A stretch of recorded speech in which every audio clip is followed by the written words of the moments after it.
We cool? Yeah. What intrigued me is that you guys actually had to start this record a second time. Yeah. So when you went in the first time, I mean, was it the songs that we hear on this record?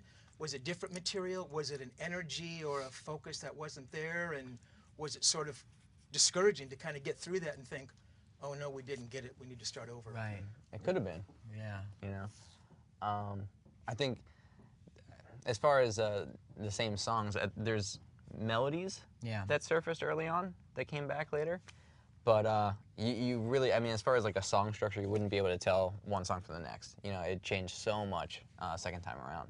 Luckily, it was organic too. Yeah. It wasn't this kind of thing where I think we deep down knew something was off about that first attempt, but then I think we were 4 songs into Danger Days when we go, oh, we're redoing this whole thing. Yeah. It was more like that. So lessen the blow, and actually it was so much more exciting anyway to just discover a new energy, because it was an energy thing. It was lacking energy. It was lacking direction. It was lacking focus. It was lacking this daringness, you know. And we love those first 4 songs so much too that I think that's why it was like, oh wow, no, we are redoing this and it's great because look at what we've done so far. Yeah. I think if we had just started from 0 and we're like, oh, we have to redo this record now, that would have been daunting. Yeah. You know? Yeah, the first attempt really, it helped us to evolve really, you know. It gave us like, it almost put up an obstacle course for us to evolve. Yeah. I mean, certainly you were measuring that first attempt at the Black Parade, which had set a pretty high watermark for you guys. Yeah. Yeah. Yeah. Gerard, you actually wanted to do a record that was a little more streamlined, a little more organic. Well, I was the one that like came in first, and I'm the main perpetrator of like putting way too many rules up right away, which is like, you know, I guess I was like frustrated about some stuff that had happened on Black Parade, and so I was, I guess, kind of negative going in. I guess I didn't have the right mindset, and I was like, no, I want it to be straight. I want it to be the most pure version of the band ever, not really realizing the most pure version of the band we could give people was the one that had a vision. Grandeur. And and a scope and visuals, and if not a concept album, then a high concept, you know. So, Party Poison was one of the first songs that came together. Yeah. Did that form, and I remember, I don't mean to jump subjects here, Ray, when we spoke, you actually had talked about The End and The Dead had sort of formed sort of the nucleus of the Black Parade record, and everything was built from there. And so this record, I mean, was it Party Poison? You realized this is a streamlined thing. This is where we want to go. I think more so, Na Na Na really was the one.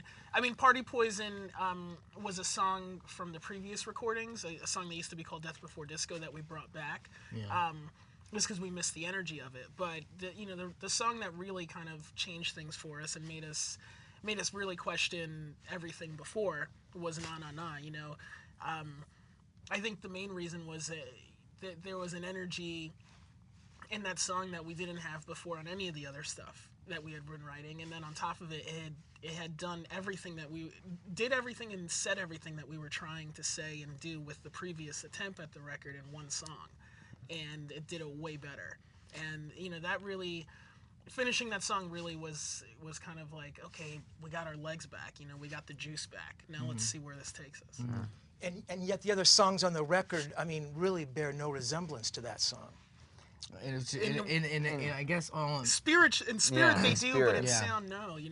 That was like the best thing about this band and I think this record especially. No 2 songs really sound alike, and that's the way we like it. Like, we love to jump styles, we love to challenge ourselves and push ourselves, and that's kind of what happened with Nana. The song that came out, we wrote after Nana was Vampire Money, which kind of shares like that spirit, the same spirit, the punk energy. But then the song after that, I think, was Planetary. Yeah. The song after that was Sing.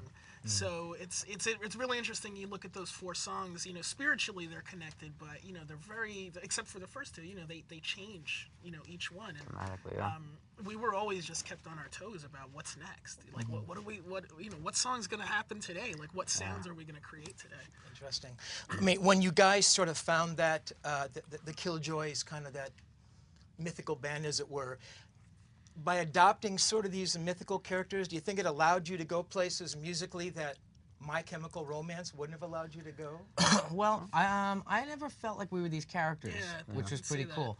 In fact, setting it in 2019 actually allowed me to kind of envision it like, well, it's just us in 2019. That's really what it feels like. I don't feel like I'm this character Party Poison. I feel like it's just me in 2019, which is why we kind of look the way we do. And so it's actually more really us. Absolutely. You know, I think that was kind of what you were just talking about is actually something we did do for Black Parade. Right. Yeah. And I think we actually, you know, shot ourselves in the foot a little bit because we kind of got lost. We lost ourselves, I think, a little bit, and we were too concerned about keeping up this persona. Like when we went on stage when we were touring on Black Parade, we went on stage with like a combative attitude of, you know, almost like this is how this band would play. You know, this is the mindset. And you know, the Killjoys, for me, like it's more a thematical thing and also more related to the videos. I think on the record, it really is just, you know, the concept to me goes as far as like it's a radio transmission from the future, you know, and that's it. And that's like a distinction I think, you know, we definitely want to make. It's the band's on the record, you know. Yeah. Interesting.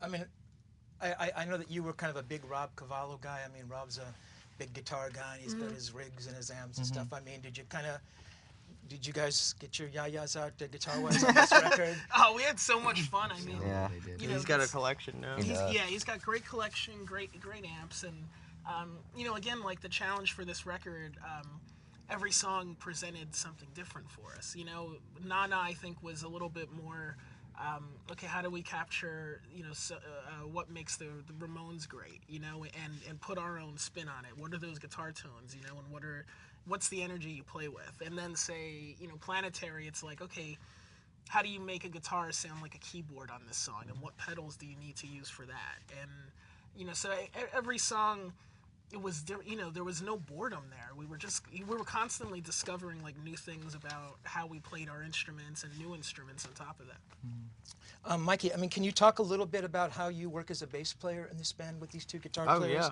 Yeah. You know, The Only Hope for Me Is You, I mean, was a really, you know, brilliant bass sound, you know, and you're not always doubling guitar Yeah, riffs. that's the thing. It's like I got to think out of my box a lot because, you know, these songs were so dramatically different that I couldn't play it the way I used to play. You know, it's like I had to like, you know, I'm not so much as doubling as sometimes I'm playing just something completely different. And And you started studying like Paul McCartney a lot. yeah, I started like you know, going through a lot of the Beatles tabs and like seeing how he did it, and you know, there was a methodology to everything he did, and you know, it was like he would play these just amazing things, and then when it's done, you're at the beginning of the riff. Like he would do it so that it would, and I kind of took a step from that where I was like, oh, I kind of started to write my bass parts like that. Interesting. I mean, obviously, Rob Cavallo is kind of your guy at this point. I mean, he understands the vision. I mean, he's there. He puts it all together. I mean, to kind of get that more organic thing you were talking about, Jordan. I mean, was the band in there live? I mean, is it really going for it, punk style kind of, as it were? It only happened once. Yeah, for Vampire Money. Yeah. We did that. That was actually the first time this band's ever been just like tracked live, and that's what ended up on the record, you know, I think, other than a couple of vocal gang overdubs and stuff like that. But you know, a lot of the songs were just written, you know, in that control room and kind of laying down a beat and then kind of all going back into the control room and listening back to it and seeing how that made us feel, creating loops and things like that, which is a new way for us to write, you know. That was organic in that way. There was a different kind of organic. It wasn't like organic like tracking live or you know, 4 or 5 guys in a room or anything. It was organic that you would literally start from like a grain of sand and build this world. Yeah. You know? What was great too is it happened so much quicker than I think, you know, because we done pre-production before and writing in a studio, you know, practice space, and I think what we found with on this record is things happen so much quicker. You know, like you can come up with so many different sounds, or the arrangement was dramatically changed because we had a keyboard that could do this right then and there. Where, you know, when you write in a practice space, sometimes you don't have all those tools at your disposal that really help shape the song, and you know, in that way it definitely was more organic because it was just happening like instantly. Interesting. I mean, you talk about that approach and you know, bringing the songs to completion and realizing the songs.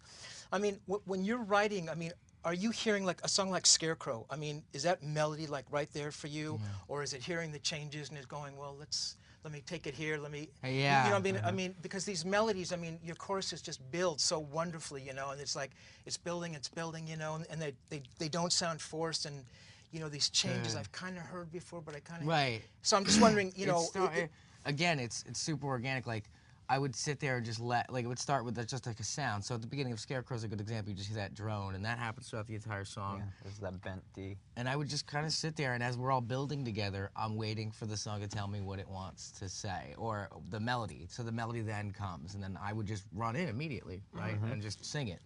And that was it. And then it became like, are those lyrics great, or do we have to change them? And but again, I'm just kind of sitting there this time and saying, what does it want me to do? Yeah.